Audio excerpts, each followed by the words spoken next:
So now we are here to do an emergency stop. As I told you during the test as well, the examiner will pull you on the left and then explain to you that we're going to do an emergency stop soon. In this road, if it is clear, when you move and nobody is following us, we can do the emergency stop. Otherwise, we can delay it until the back of your car is empty.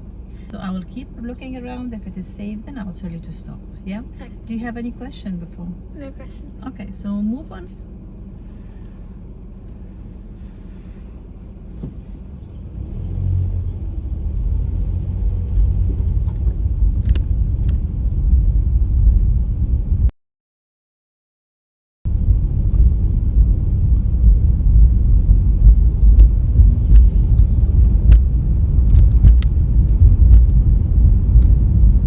Stop!